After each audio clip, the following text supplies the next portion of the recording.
It's time to once again enter the Stargate as we cross over the wormhole to another part of the universe and go on this amazing adventure of discovery. An exciting new world of action and momentum far beyond the bounds of the imagination.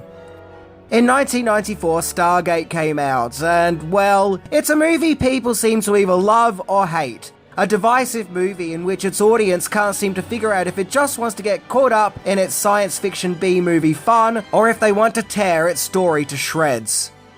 Well, today we're going to discover why Stargate is a classic, as we take the plunge and explore 10 things that you didn't know about Stargate. They were prepared for danger. They expected the unknown, but they never could have imagined what was there.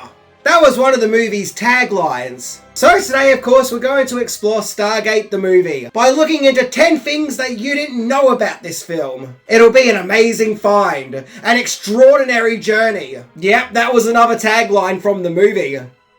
Regardless, maybe after doing a deep dive, we can figure out why Stargate is the way that it is, and why it's so polarizing. So let's check it out. It'll take you 1,000,000 light years from home, but will it bring you back? Yep, you guessed it. That was another Stargate tagline. Number 10, the genesis of Stargate. Stargate is the brainchild of German-American filmmaker Roland Emmerich, and he first got the idea of Stargate from a 1970 West German documentary movie called Chariots of the Gods. Emmerich saw Chariots of the God while at film school in Munich, and something that really stood out to him was the documentary's claims that all great civilizations were created by aliens, and he wanted to expand on this concept. In 1990, Emmerich made a German science fiction movie called Moon 44. One of the actors who starred in that movie was Dean Devlin, who would go on to become Emmerich's creative partner, where while making Moon 44, Emmerich and Devlin would expand on the concept of civilizations being created by aliens, where they started to piece together the jigsaw pieces of what would become Stargate. The two decided to focus on ancient Egyptian civilization and took inspirations from ancient astronaut theories, which themselves are theories that aliens' earthly involvements from the past guided humans and even influenced modern-day technologies. Number 9, breaking out in Hollywood. So before he could make his big sci-fi epic Stargate, Roland Emmerich needed to get his foot in the Hollywood door, so to speak. Up until the early 90s, he had mainly made West German science fiction and fantasy movies. Terminator 2 producer Mario Kassar invited Emmerich to the States to direct a movie for him called Eisenbar. Emmerich brought Delvin in on the project to work on script rewrites for Eisenbar, but the new script was turned down and the project was scrapped. So to make up for this, Emmerich and Delvin would be offered to helm another Mario Kassar movie instead. That being the sci-fi action movie Universal Soldier, which starred Jean-Claude Van Damme and Dolph Lundgren, and was released in 1992. The movie was directed by Emmerich and written by Delvin. Despite Universal Soldier being seen as a Terminator 2 clone, only with mindless action, the movie was actually a big hit and very financially successful. Now Emmerich and Delvin had some Hollywood momentum and could get to work on their Stargate project, with Emmerich as director and Delvin as producer, where they would both write the script. Number 8, Kurt Russell originally turned down Stargate. Okay, so considering Stargate is a sci-fi action spectacle, the production wanted a big name to star in the movie to put butts in cinema seats. And who else better to reach out to than Kurt Russell, who was offered to star as Colonel O'Neill. So a script was sent to the movie Tough Guy. However, Russell was accidentally sent an earlier draft of the script, of which he thought was a total crap sandwich. So he said no. Simple as that. He had no interest in starring in this movie at all. However, when producer Dean Delvin found out that Russell was sent an early script, he then sent him a new revised one. So when Russell was sent this new and improved script, he didn't think it was as bad, so he agreed to star in the movie. However, in order to play the part, Russell had to cut off his mullet, which itself had become iconic at that stage, of which he had to swap it for a flat top hairdo. Rest in peace to Kurt Russell's glorious mullet. Number 7, filming location. So the scenes that were set in the Egyptian-looking alien universe were in fact filmed in Arizona, namely Yuma, and the shoot could be very demanding as temperatures could soar up to 123 degrees Fahrenheit, which is about 50 degrees Celsius. Oh, ouch, that's hot. I hope everyone wore plenty of sunscreen. According to bulletproofaction.com, it could be really hard filming in the desert, as not only were the cast and crew battling the heat, but also footprints that were left in the sand, which would occur while the cast and crew would get into position. So in order to combat this, a jet engine was used to cover up all the unwanted footprints. Yeah, gone with those pesky footprints. The large, freaky-ass creatures that our heroes encounter, otherwise known as a mustache, were actually played by a horse in costume. And when we see the creature running, it was played by a dog. Number 6. James Spader's on-set issues.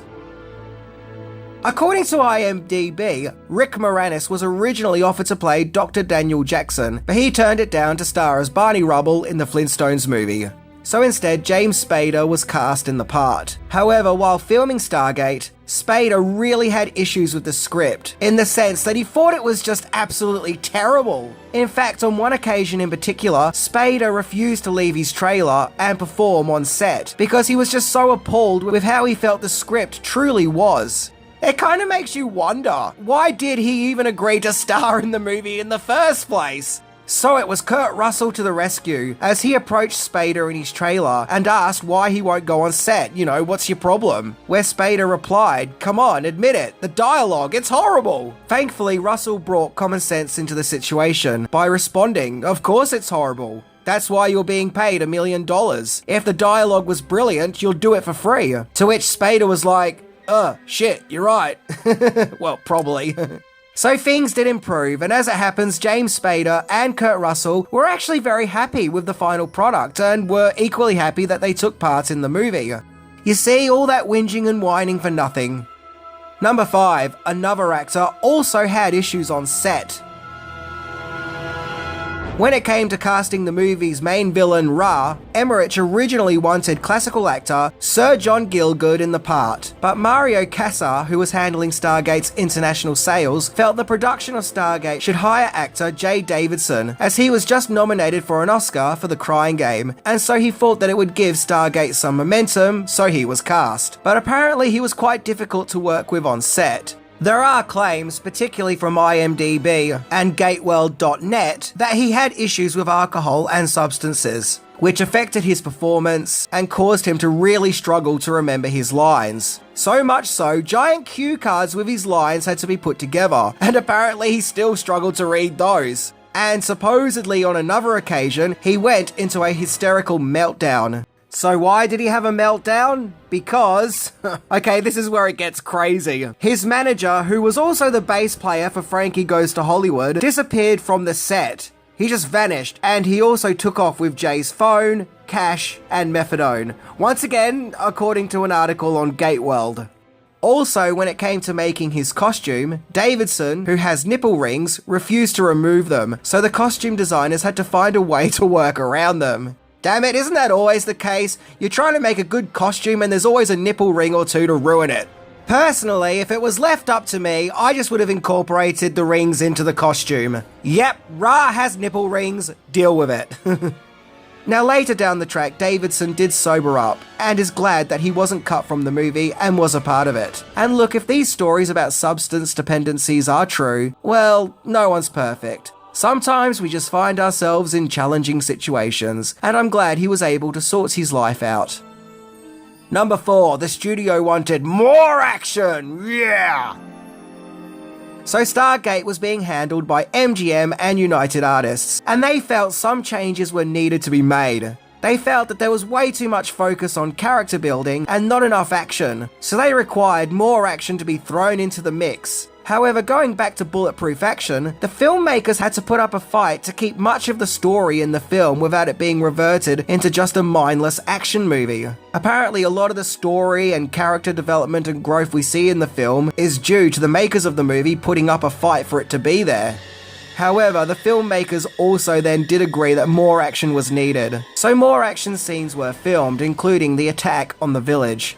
The main villain Ra, once again who was played by Davidson, would also go through some last minute changes, as it was decided to make his character an alien. Yeah, originally he was just some random guy, but it was felt that he wasn't scary enough, so alien sound effects were added to his voice, as well as a backstory as him being used as an alien vessel.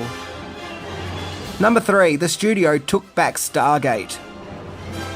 Now, according to IMDb, Emmerich and Delvin had envisioned Stargate to be a movie trilogy, with the 1994 movie being the first chapter of a 3-part story.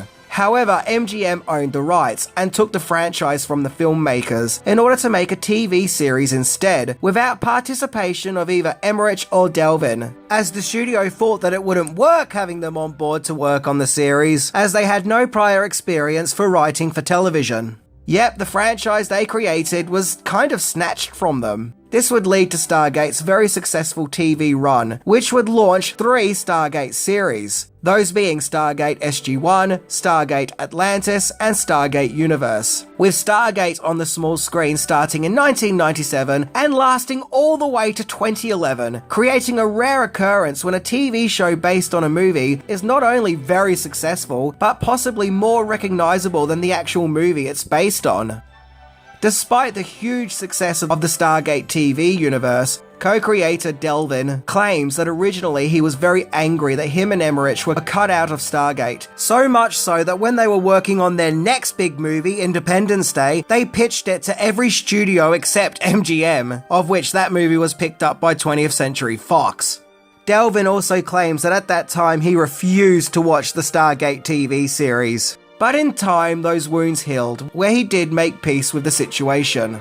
Kurt Russell, though, didn't seem to mind the TV series, as you can see him here visiting the set of Stargate SG-1. And going by his Elvis hairdo, I'm guessing this was while he was shooting the movie 3,000 Miles to Graceland. An underrated gem if you ask me.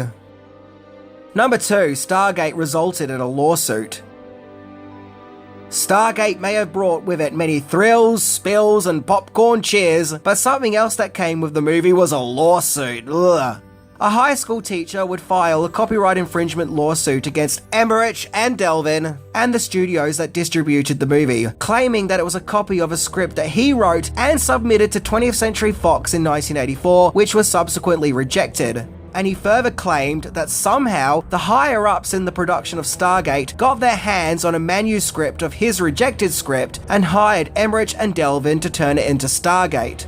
Emmerich claims the similarity between this script and Stargate were coincidental, and explained how he came up with the idea of Stargate when he was attending a Munich film school. However, the case was settled outside of court. And in 2013, the high school teacher released his script as a novel titled Egyptscape. Number 1. Better than anticipated. Stargate was released in October 1994, and the movie was a massive hit, pulling in over $196 million on a $55 million budget. Whoa! It would become the highest grossing weekend for a movie released in October, a title it will hold until 4 years later when it was beaten by Ants. Seriously, it was Ants that knocked Stargate off its mantle? Okay, why not? Still, Stargate's movie premiere did look like a rollicking good time. After all, in attendance was RoboCop and Shooter McGavin. Together at last, I guess. Regardless, this was a hit that no one saw coming, as movie industry insiders thought the movie was going to perform much lower than it actually did. Apparently no one had any faith that this movie would do any good, including MGM. They did not think this would do well at all, but they were proven wrong. Despite all that lovely sweet money the movie was bringing in, Stargate got very mid reviews. It was criticised for having a weak story and being too overbloated with special effects. Look, I know I often quote Roger Ebert, but hear me out. He disliked the movie so much, he comically claimed that the movie Edward, which is a movie about the worst director of all time, was made in order to prepare everyone for Stargate. Damn! Mr. Ebert sure did not hold back on his punches. However, there were those who just got sucked in with the movie's fun and saw it as an instant B-movie classic, full of all that campy goodness. So clearly there was a conflict of interest between those who just could not get behind the story and those who just thought the movie was, well, lots of fun. Whether you like Stargate or not, it actually does play an important part in the trajectory of pop culture. After making the movie, Emmerich and Delvin would go on to make Independence Day, which would be the biggest movie of 1996, and from there they made the American Godzilla remake, which wasn't as successful, and then The Patriot, where the partnership seemed to have collapsed from there, and Emmerich and Delvin didn't make any more movies together. And Stargate itself would be the start of a massive franchise, with the very successful TV series as mentioned. But regardless, in 1994, Stargate came out and seemed to open up the imaginations of its audience and start a new science fiction phenomenon.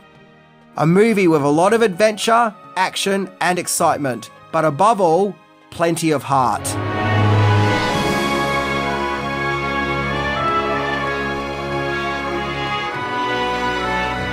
So now it's time to put the focus on you guys. Tell me, where do you stand with Stargate? Are you one of the people that doesn't like it? Or like me, do you still find it to be a lot of fun? So leave a comment explaining where you stand with this movie. And also you can give me a thumbs up too if you like. Anyway, I'm Minty. And remember, sealed and buried for all time is the key to mankind's future. Yep, yet again. Another tagline. Look, would you expect any different at this point? See ya!